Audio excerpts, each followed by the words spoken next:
Every neighborhood has a heartbeat, a place that represents the cultural epicenter of the area at its core. In Boston's historic North End, that place is Boston Barber and Tattoo Company. Boston Barber and Tattoo Company has become home to A-list Boston celebrities like Gordon Hayward, Milan Lucic, Brad Marchand, and Aaron Baines. Boston Barber and Tattoo is more than just Boston's most well-known corner barbershop. It's also a tourist attraction for the hundreds and thousands of people that visit the North End throughout the year. Boston Barber and Tattoo, a North End landmark that represents the cultural epicenter of the area at its core, located at 113 Salem Street.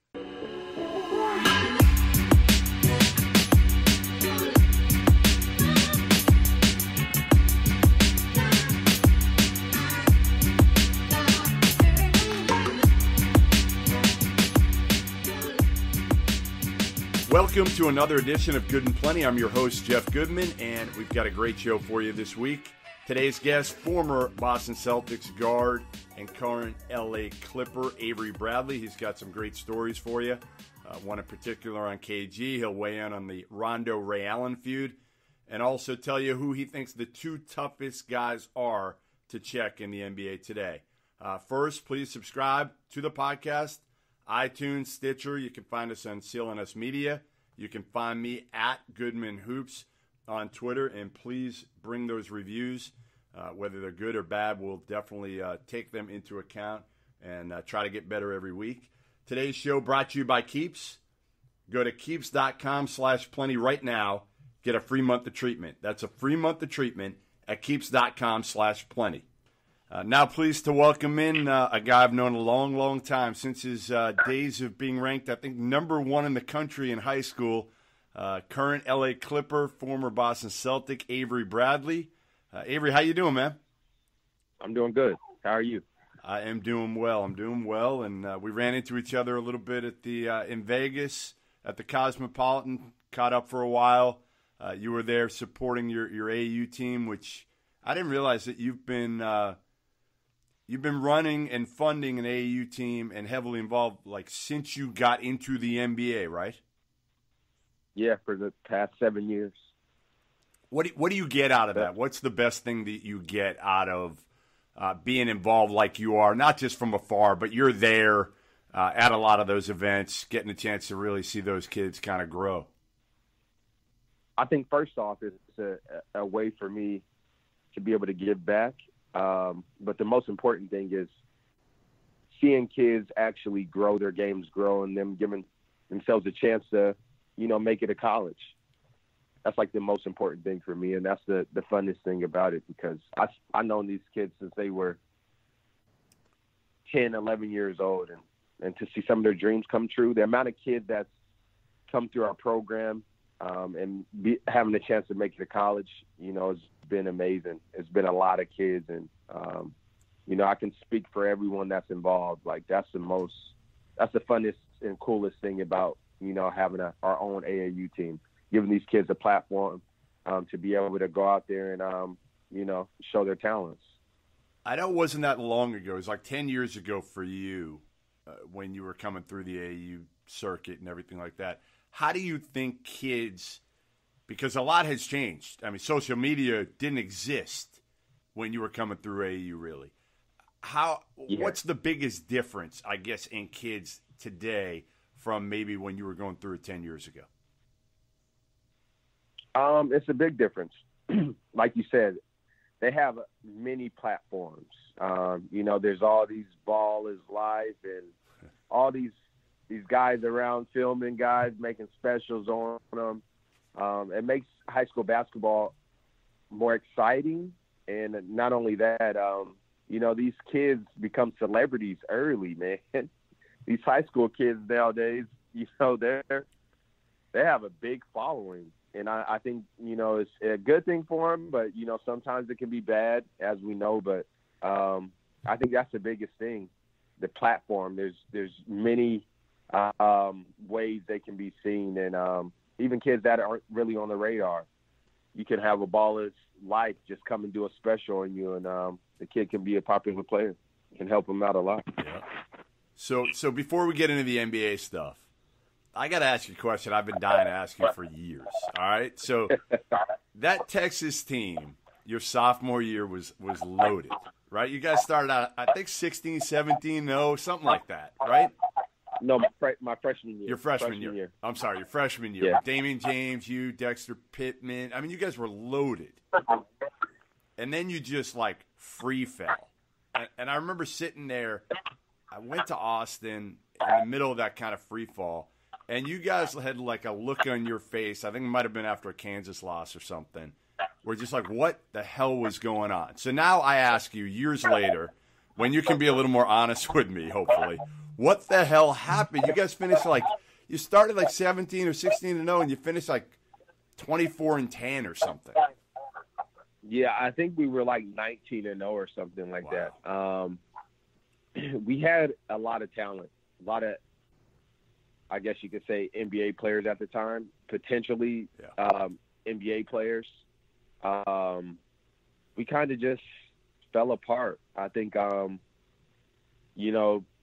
the coaching staff, I would say we had so much talent that they weren't able to control everyone. And it's dangerous, man. In college, we all want to live our dream out, and that's making it to the NBA. And, you at that age, you don't understand that winning games and playing together gives everyone an opportunity to, give themselves a chance to live out their dream. And you start worrying about yourself. And I feel like we started fighting against each other, man.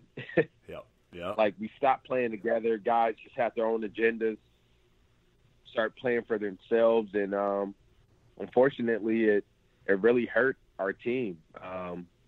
We still were able to make it to the tournament. And I felt like we had a chance to redeem ourselves if we won that game against Wake Forest. And we lost, man. We lost up by 10, I think, with like 40 seconds to go. And we were going to play Kentucky.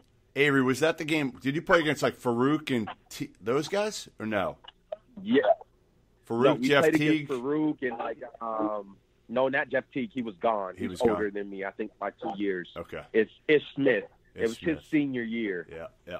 And Jacobin Brown shot, I think, like 90%, best free throw shooter on our team. By the way, our team from the free throw line was like the worst in college basketball. Yeah. Like, mentally, we were just broken, our team. With all the talent that we had, like, we honestly felt like we were grown men playing against little kids. Like, you were for the first 2 months. We were dominant.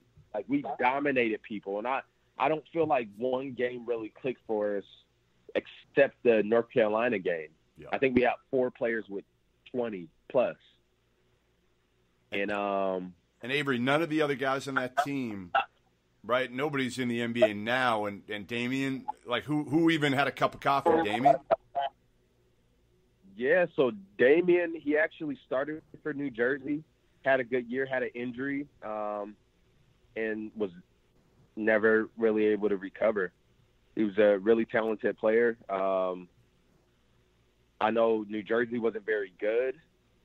And so, they were already going through rebuilding, and the situation for him, it was just bad timing, man. As you know, like, the NBA is all about timing. Dexter Pittman, he actually won a championship with Miami. That's right. I think he played 2-3 years. Got traded to Memphis, I believe. Didn't stick. And then Jordan Hamilton, he was part of that freshman class that came in. I left after 1 year. He stayed 2 years and left his sophomore year. And he actually played for, I think he got drafted to Houston, I think, and traded to Denver, I believe.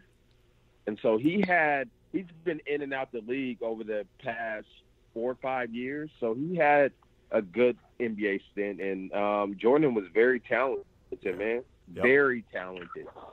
Yeah, when I first got into UT, I was ranked higher, but I felt like he was more NBA ready than me.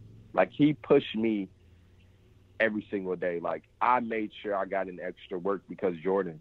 I wanted to, Well, you guys were different, and your games were totally different. Yeah, our games were totally different. Like, I felt like he was years ahead Well, he had offensively. NBA range, like offensively for sure.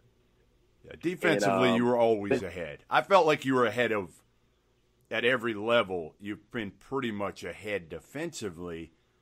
And they say the one thing that, and you can talk about this now, the one thing NBA guys and execs and coaches always say you can improve the most on is your shooting. And you can kind of probably attest to that because that was the one area that you probably was a weakness for you, certainly your long-range shooting, and you kind of made it a strength over the years in the NBA. Yeah, so when I first got to the NBA, I would say I was a good shooter in college. I was a good shooter in high school.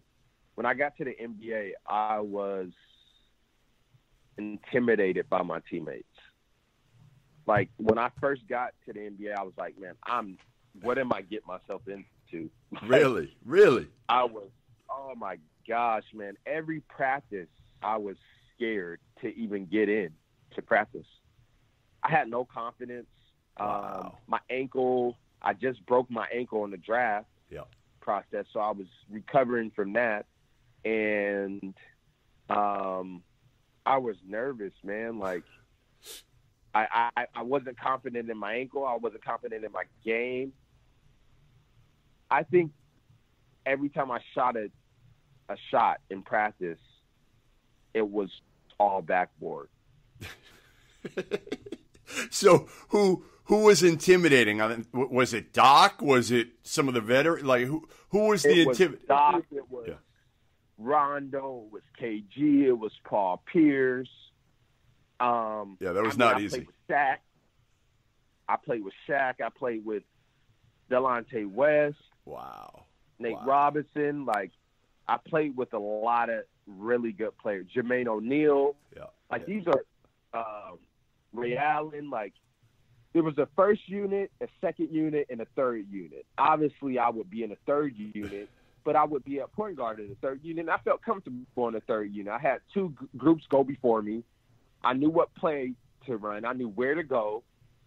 Rondo would roll me the ball and say, hey, go with the first unit. Wow. That was like the most – I was so scared. And I just remember Doc wanted me to do everything full speed, everything. But the first unit was KG, Paul Pierce, Ray Allen. I think at that time maybe not Brandon Bass. I think he was on Orlando then. Big Baby. Damn. I believe, he could have been I can't remember. Big Baby had a really good year for us that year, but such a three Hall of player, Famers. 3 Hall of Famers. Yeah, 3 Hall of Famers. And I would be running through the plays, and they'll look at me like, what are you doing? So it was like a lose-lose situation because if I walked the ball up the court, Doc would be upset with me. But if I ran it up the court, they would be upset with me because I'd be up the court before them. Yep. So I think that was all part of being a rookie. But I went to the D League that year, and I remember I went with Ryan McDonough, really good friend of mine, really good person that really helped me get out of my shell. He pushed me every single day. Every game, he would write down notes and tell me what I needed to improve on. And I really appreciate him for that because it gave me that confidence once I got to I got a call up from the team. They said, all right, you could come back up. And I remember the first practice, I dunked on Kendrick Perkins. I always bring this story up. Yeah. And that was like, okay, he's an NBA player. I think I gained my teammates' respect because I came back up with a different mindset. They were like, okay, he's not scared anymore. Instead of Rondo rolling me the ball, I was like, here, I run the first unit. You take your break, Rondo. I got it. I got it. Yep. So you got that confidence from McDonough, from getting healthy, from going down to the G League. Exactly. And running point guard in the G League, being able to make mistakes and shake them off. I remember Austin Ainge was the coach at the time, so he kind of just let me play, wanted me to just as in Danny Ainge's son. Yep. He just wanted me to play and make mistakes and go out there and play basketball. And that's what I did, and it really helped me, man. Like, it really, really helped me. So, as a rookie, who hazed you the worst of those Hall of Fame guys or Rondo? You must have gotten crushed. Believe it or not, I didn't. You know, one thing that KG did not play around with was peanut butter and jelly. But besides that, they treated me like I was their little brother. Really? I was 19 years old. They treated me like a little brother. Like, I was the one that no one picked on me. You know, I did everything I was asked to do. I was always in there early. I was making sure I always got in extra work. It's not like they had to babysit me or anything, or like they needed to pick on me. Like, they knew what they were getting out of me, and once I earned their respect, or gained the respect, I think all they wanted me to do was be the player that I became in high school. Like, I remember KG would tell me, like, there's going to become a day when you're going to go up against all those guys you played against in AAU basketball, and you're going to have that confidence and that opportunity, and you're going to be able to show the player that, you know, you are. But you have to continue to keep working. And they were able to teach me how to work, how to put in extra work. And I think over the years I became or tried to be one of the hardest working players on every team that I played on. Everybody's got a KG story, but I want, like, your best KG story, like one that we haven't heard. I have so many, man. I have so All right, many. we got time. We got time here. I have so many, man. But there's just one. Like, KG is the most passionate, like, player I think I've ever been around. Like, best teammate I've ever had. Wow. 100%. Like, I love playing with Rondo. Like, those guys are, like, true competitors, Yep. man. Like, right now, if I were to do a pickup game, I don't care how many years KG hasn't played. I want him on my team. I want Rondo on my team. Yeah. Those guys, like, those are guys that want to really win. You know, not to say Paul Pierce and Ray, like, those guys are true competitors as well. And those guys are, you know, the caliber of players they are, not because of the opportunity and just because of the opportunity, excuse me. Those guys put in the work. I got to see it every single day.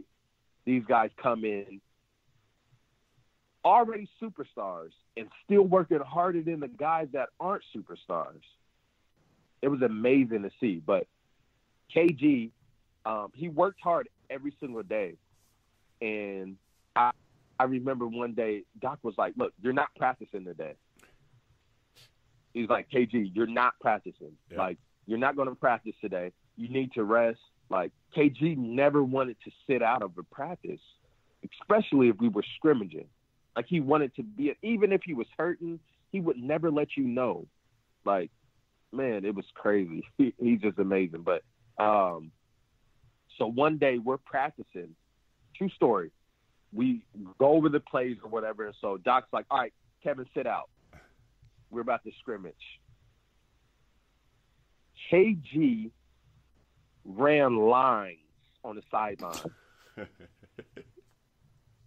So when we were running, like, say if the ball was going up the court, he would run. Like, with the ball. So he's going back and forth. Yes, with the ball. Like, he's going back and forth with the game. Out of his mind. Like, right? And we're looking at him like, you know, think about it. The amount of players that would say, yes, all right, yeah, I get a day off. He didn't want to take a day off. That's what made him special. Like, there's not too many people that love basketball that much. Like, he's just a special, like, player. He's truly inspirational for all the young guys. Like, he taught me a lot. Like, he taught me how to be professional on and off the court. His work ethic. Paul Pierce's work ethic. Like, it was amazing. Like, when I was one of the younger guys on the team, so I would do a workout before practice, in the weight room. I would do a basketball before practice. Then I would practice and then do a basketball after. Paul might just come in early and do every single workout with me. Well, they were motivated too. And still practice and still playing 30 minutes a game. I mean, they were so motivated to win at that point, I think, the three of them when they were put together because of the knock on all of them that they hadn't won. And then they win, and it probably started to become like a drug after you start to win. I think so. Right? Yeah, for sure. Especially because I think they would have won in 2010. Yeah. If Kendrick Perkins wasn't hurt, I think the outcome could have been different. Listen, you didn't play at all really your rookie year, and then the second year you started to play a little bit. But I remember hearing it all the time that Danny wanted you to play, but Doc was so hell-bent on going with veterans. And he really – I mean, Doc is more of a veteran coach, right? And a lot of coaches are. They trust vets, and they don't want to throw a young guy in there when they don't yet have that trust in them. Yes, and that's what it was. It became a – Danny always pushed for me, push. He always wanted me to play. And that second year, we weren't playing very well. And Danny really pushed. It was this opportunity to say, look, he's playing, I'm going to play. And I'm not sure, but, you know, I felt like it was kind of Rondo, too, that helped me get that opportunity. Really? You know, Rondo was hurt at that time. He was really, like, so positive, man. Like, he always wanted the best for me. Always. All those guys did. But Rondo, like, when I came in, I was supposed to, you know, I was labeled a point guard. Yeah. Like, yeah. He helped me every single day. He could have sat there and said, oh, he's competition to me. No, Rondo didn't care. He looked at me like a little brother and wanted to help me become a better player. And I never forget. Danny told me that you're going to get an opportunity, Avery. You're going to start at point guard. We were playing against OKC right before All-Star break. And I started at point guard. And I played really well, like really well. Yeah. I remember I had a few highlight dunks. And we lost by 20. But I think that game is when the coaching staff and my teammates was like, okay, he can play. After we came back from All-Star break, I think we won like 13, 14 games straight. And that's really when I got my opportunity. I started and we won that many games in a row. And I think Rondo came back. I moved to the 2 instead of the 1. And I've been playing the 2 since. Which weren't you always more comfortable, Avery, at the 2? I mean, you played with Abdul Gadi in AU ball. Weren't you always more comfortable at the 2 or no? I think yes and no. I think it's all about opportunity and that confidence. Yeah. Doc started giving me confidence. Like, my confidence was at a high level. And playing with those guys I was playing with. Yeah, that helps. Like, they take your game to a different level. Rondo was taking my game to a different level. Didn't matter if I was off the ball or on the ball. I was nervous to even bring the ball up the court my first 2 years. But once Doc gave me that confidence and that opportunity, it didn't matter what position I was at. Yeah. So it really didn't. And I think even I excelled at the 2 guard position, but I think even at that time, like if I continued to play 1, I think I would have became even better. Yeah. I might be a different player than I am now.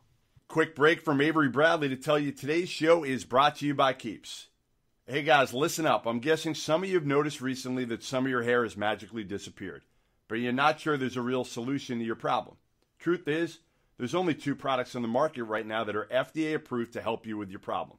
And now, thanks to Keeps, those 2 products can be yours in just 5 minutes and will only cost you $1 a day. You'll never have to worry about hair loss again.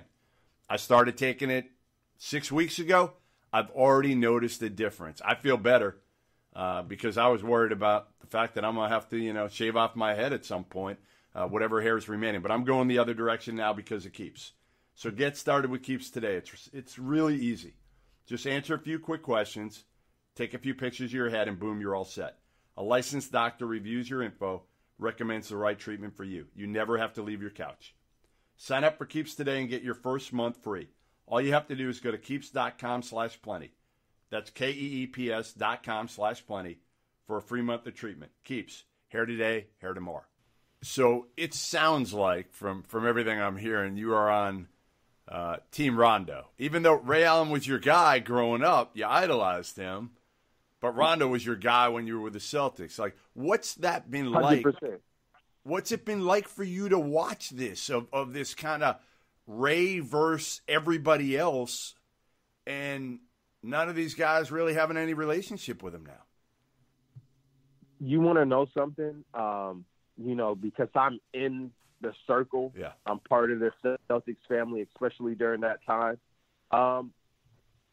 It's hard to say. I don't really feel like anybody can really have input. Those guys are family. They won a championship together.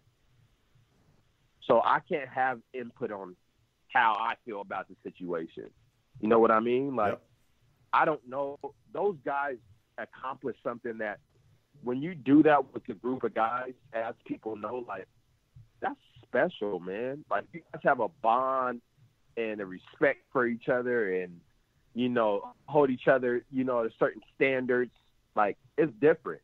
And so, all I could do is respect how everyone feels. I love Ray. I feel like he was a great mentor to me. He was someone that helped me every single day. Amazing person. Amazing.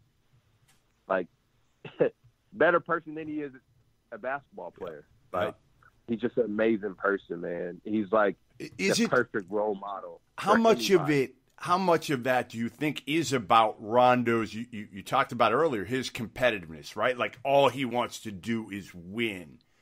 And I think outside looking in, I think that's how everyone might feel. Like KG and those guys, those are true competitors. Yeah. Like I said, we are a family. If we're going up against Miami Heat at that time, the two top teams in the East, like, we feel like if we're going to battle with these guys every single year, there's no way one of us can go to that team. And so in that, aspect of the beast, like, I could see that because we had each other's back, man. Like, I knew, like, if anything were to happen, those guys would have my back as I would have theirs. Like, we were a family. Like, we were honestly a family. And that's how we treated one another. So I think that did bother some of the guys, as it should, with anybody. But, like I said, I'm not them. All I could do is respect everyone's decision. And I was a young guy, man. All I could do was sit back, right? You had to sit back and kind of watch it. Exactly. Right. Exactly. You couldn't get involved in that. You had to be Switzerland. Yeah, so exactly. So I respected how KG felt. Rondo, like, the first game, KG didn't shake his hand. People were like, what? Some people agreed with it. Some people didn't. All I did was respect it. If he don't want to shake his hand, he doesn't have to. You know what I mean? Like, he's a competitor. We're going up against each other. One thing I know with KG is that could be cool off the court, but once we cross line, it's over. Like, cross the line and we're on the court, there's no more friends. Yeah. I love that about him. So, I mean, people can take it however they take it, but I know that's his mentality, KG. Like, he's not shaking. You could be his best friend. He's not shaking your hand once we get on the court. He's just not. Who's the closest one to KG in the NBA in terms of that? In terms of that killer, I hate you when I get between the lines. And then, like, he won't shake hands even a lot of times after the game. He's just running the locker room. I mean, the game is different now, man. Is there anybody like that? It's not the same. Yeah. Only person I love watching play, like, a lot of people might, like, I have whatever opinion they want to have about him, but I love DeMarcus Cousins. Like, he goes hard, man. Well, offensively. Wait. Hold on here. Offensively, he goes hard. And he's fun to watch. I think, yeah, everyone has their own strengths. And for me, like, his strength is obviously offense. Yep. You know, and as a team, like, whatever he lacks on the other end of the floor, like, a team's supposed to, just like offensively, whatever players lack, he makes up for. Yeah. So that, you know, to me, that's like team basketball. That's how it's supposed to be. But I love his passion for the game, man. I see his face, like, he wants to win every single game. Yeah, yeah, like, no doubt. And that's the same way Rondo is now. Like, we were down 2-0 to Chicago. Like, he's a true competitor. Rondo called out every single one of our plays. Not because he knew him from when he played on Celtics, but because he studied. Yeah, no. That means he went home. You could say whatever you want about him. Like, everyone wants to say all these negative things about Rondo. But to me, that's being a true professional. He knew our plays. Yeah. He was calling our plays for us. What were you thinking when you're hearing that and you're watching him? Are you just kind of laughing because you've seen this for years from him? Oh, I know Rondo, so I'm like, it's almost like, you know, people were surprised, like, oh, playoff Rondo, and now they want to, you know, be a fan of him again. Or even this past year with Pelicans, that's the Rondo I know. Like, that's who he is. He competes. Can he come across, Avery, again, with the media, and I've heard it over the years from coaches too, where a problem with Rondo is he can come across as arrogant, as all-knowing. I mean, he had his issues with Doc, we know. He had him with Tubby Smith. He's had him with just about every Carlisle, you name it. Is it because of just that stubbornness and that know-it-all type attitude, or what? I don't think it's that. I think those are the wrong words. Okay. I think it's his confidence. He has confidence in himself, in his game, in his ability. Like I said, a coach might want to make adjustments, but I saw with my own eyes that series, Rondo was making adjustments. He was calling their adjustments, and it was killing us. So funny. So funny. So he has confidence in his work ethic on and off the court, in the film room and on the court. Like, all you can do is respect that as a competitor. I think anybody that understands, because when you're a true competitor like that, you do whatever it takes to win. And yeah, you're going to have your times where you think you know it all, but I mean, we all do that. But at the end of the day, our end goal is to win. So being his teammate, I understand that, because there's times he might say something and I might be like, oh, no, that's not how I look at it. But at the end of the day, like, he was our leader on our team and we respected that. And I think that's what I respected so much about KG, because that's how he looked at it. Like, yeah, he might not always make the right decisions, but we're his team. We have his back no matter what he does, and he's our leader. He's our point guard. I think that says a lot about, you know, KG being who he is and still being able to say that about Rondo. We were all able to have that respect for him, and always, because at the end of the day, when Rondo sees that we have his back like that, we can be able to walk up to Rondo and say, hey, maybe that's not how you should handle it. Maybe you're not supposed to do this. And he's going to respect us. And I think that's what it's all about, man. What do you miss most about Boston, Avery? What do you miss most about Boston? I miss that family atmosphere. That was the closest. I tell everybody every single year, every team that I've ever played on. My second year in the NBA, that was the best team I've ever been on. And it's not like you were like you were playing, but it's not like you had the role that you had 3, 4, 5 years later. Your second year, of course.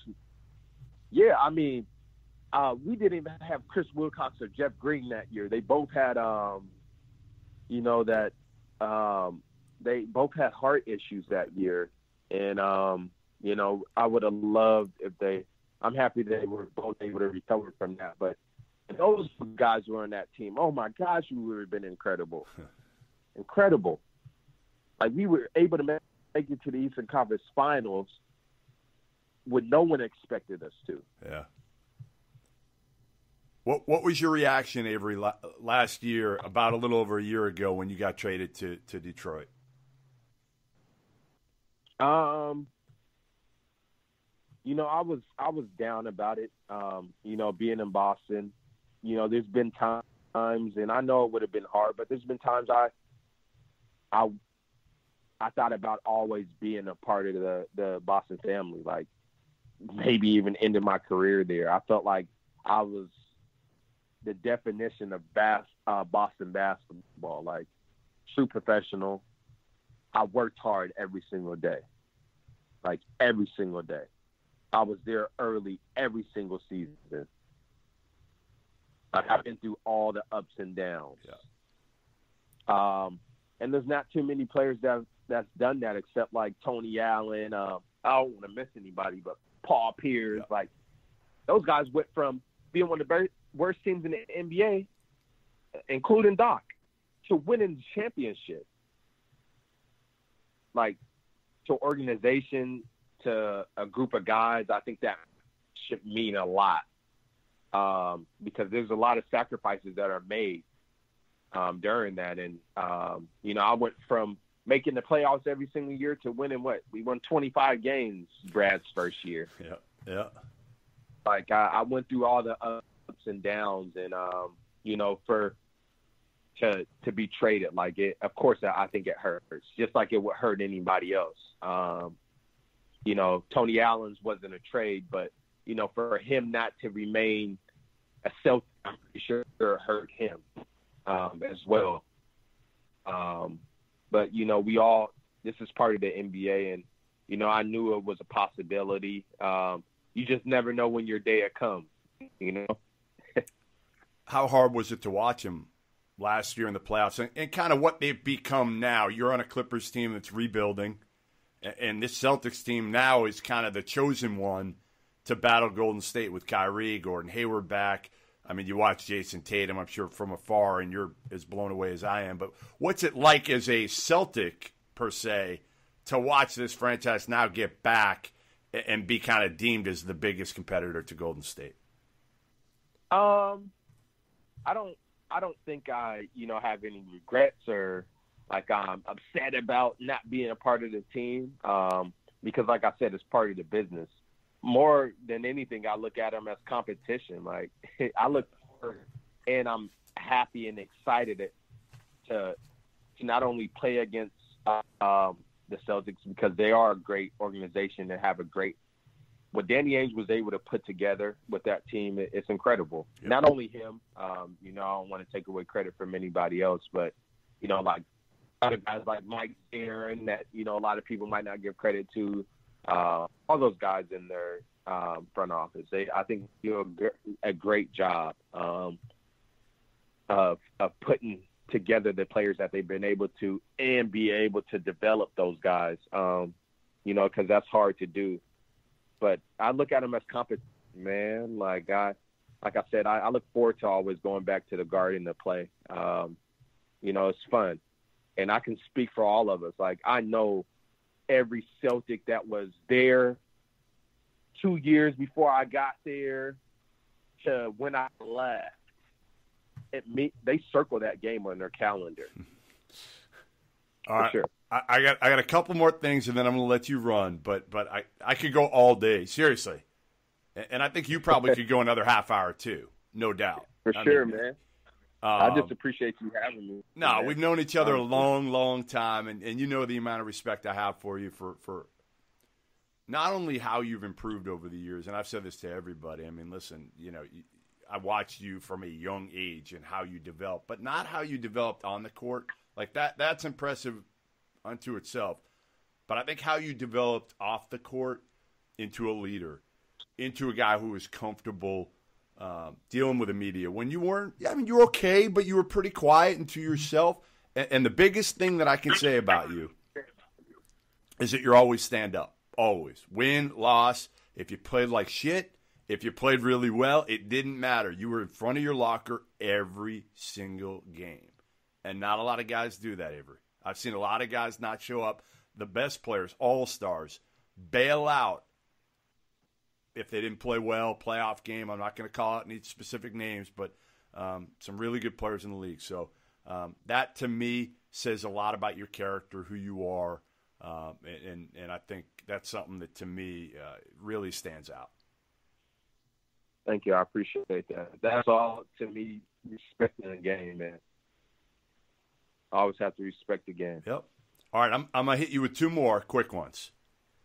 All right, number one, just because, I want to know the answer to this so bad. As an elite defender in the league, give me, 1, 2, and 3, the dudes you just don't want to go, or maybe you want to go up against them because you want to see if you can stop them, but the guys that are just the most difficult to stop in the league are who?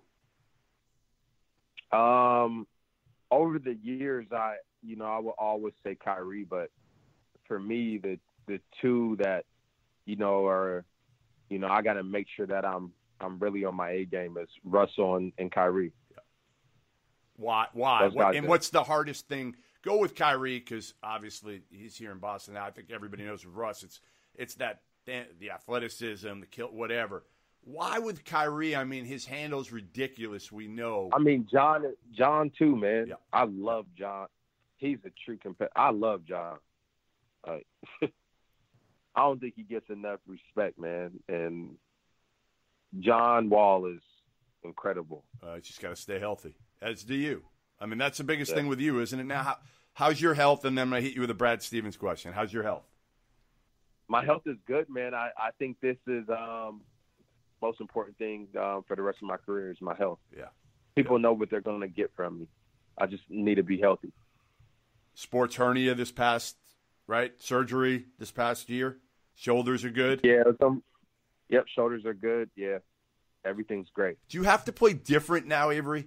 Because you have had some injuries. Do you feel yourself having to pull back at times as you get older and not playing with the same reckless abandon that you have throughout the first, whatever it's been, 9 years of your career? Yeah, I'm going into my 9th season, and maybe it's a blessing in disguise for me. I feel like this organization has a great medical team, and I'm able to play with Patrick Beverley. Yeah. And I feel like, over these past 2 years, I think, even though I haven't got the credit for it, I don't think there's any guard in the NBA that would say that I'm not the best defender, especially point guard in the NBA. So with that being said, I think Patrick Beverley is one of the best as well. So our defensive style of play is a lot different from one another, and I feel like we can learn from each other, and maybe that's the area that I can learn from him, not being as reckless. Yeah. And I'm hoping I can learn so I can take care of myself, because I know that's my value at this point is staying on the court, my availability. That's a key. That's a key. All right, so last one I have for you. You saw him when he came into the NBA as a coach that was a college guy that, the rap was always college guys can't win in the NBA. Brad Stevens is going to be the next one that, can't do it. Why? Why? And I know the answer to this, I think, but why is Brad Stevens so damn good? I think he's good because of his work. He's able to, he puts in a lot of work in trying to improve as a coach every single day. But, not to take any credit away from that, I feel like the players as well, like it works hand in hand. I always tell, people outside looking in that, it's the players that go out there and make the plays. The coach's job is, yes, to put the players in position, but the players have to be the one that, go out there and play basketball. And I think one thing Brad's been able to do well is continue to keep putting different players in good positions.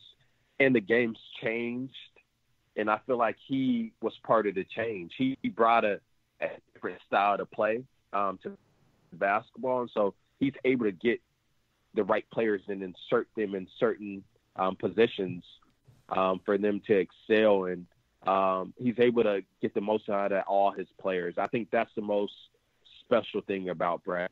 The confidence that he gives his players. Like, I respect that so much about him.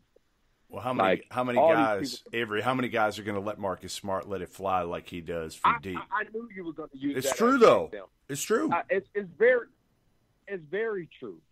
But you want to know something? Brad wants Marcus to take every wide open shot. You want to know why? Because he wants his teammates to have just as much confidence as Brad Stevens has in Marcus Smart to take those shots. And you want to know what that gives Marcus Smart? Confidence not only to take those shots, but to go out on the other end and defend his teammates and for Brad and for himself. No doubt. And that's what he does.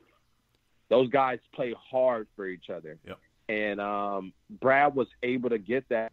I don't know where. I don't know if it was a book he read or what. But he's always been like that. I mean, the crazy part is he's always been so mature from when I knew him as an assistant coach at Butler. Like, he really hasn't changed. Never. Yeah, he's never too high, never too low. Nope. I mean, I feel like you fit him well from that standpoint. That's kind of how you are, right? I mean, you never show your emotion. Like, it's almost like, you know, you're that pitcher on the mound who never really shows too much emotion because you don't want people to see, you know, if you're too high, you're too low. Yeah, that's how it should be. It's almost like, you know, the work that you put in is the outcome that you're going to get. Like, that's one thing about Brad. Like, if we lost the game, he chalk it up and say, maybe I didn't prepare us as well. All right, he never got too upset and said, well, we didn't do this, we didn't do that, because, you know, there's going to be games that are like that. Like, I remember one game, this is like a story that I think is one of those stories that you tell about a special Hall of Fame coach. I remember one game, no one made any shots on our team. This is when I was with the Celtics. Okay. Maybe Brad's third year with us. And, you know, most coaches would say, you guys aren't making shots. You don't have legs. Like, yeah, they might come out and be like, man, we're playing like crap. Brad came in at halftime, and I'll never forget this. He laughed. And then he handed everybody a stat sheet. And you want to know what he said? Everybody crumbled his stat sheet up. He got the garbage can and said, everybody take a shot.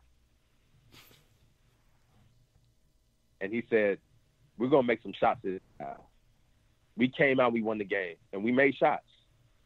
But that, to me, is like the definition of a coach and a culture that you bring to an organization that is positive and, you know, gives confidence. Yeah. Because you need your players to have that confidence to go out there and perform. And he's able to get the most out of his players, and I respect that about him because, you know, he could have came in there and, you know, beat some players down that were missing shots that usually make some, and they could have played worse in the second half.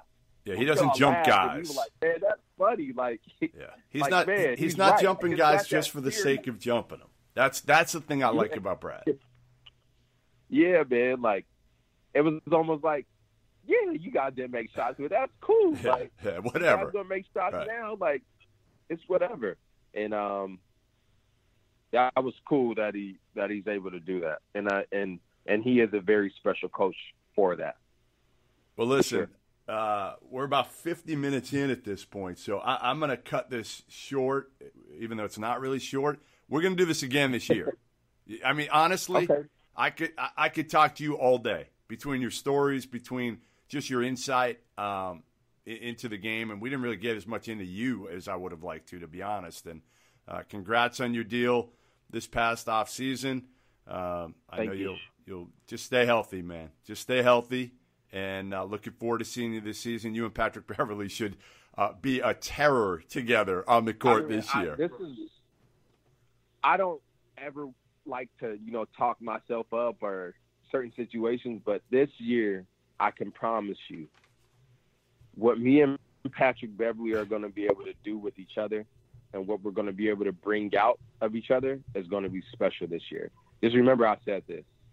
I promise you. All right. Well, listen, always good talking to you. I appreciate you coming on, and we will do this again. As long as you're up for it, I am absolutely up for it. All right. Thanks, Jeff. I appreciate it. All right. Thanks, Avery. I'll talk to you soon, man. Thanks for joining us. Another edition of Good and Plenty in the books. Thanks to my guest, Avery Bradley, who wasn't just good, he was tremendous. Could have gone an easy hour with him with his stories about the old Celtics teams, KG, Rondo, Ray Allen. It was really good. We'll have him again on the podcast. He was that good. Don't forget to subscribe to the podcast, iTunes, Stitcher. You can find us on CLNS Media. Please bring those reviews. They're very helpful for us going forward. You can find me on Twitter at Goodman Hoops, and certainly give me your feedback there as well. Thanks to this week's sponsor, Keeps. And again, thanks to my producer, who I could not do it without every week, Evan Valente. So we'll see you next Tuesday. And again, that college podcast coming around the corner. It'll be Thursdays as the season comes upon us here pretty soon.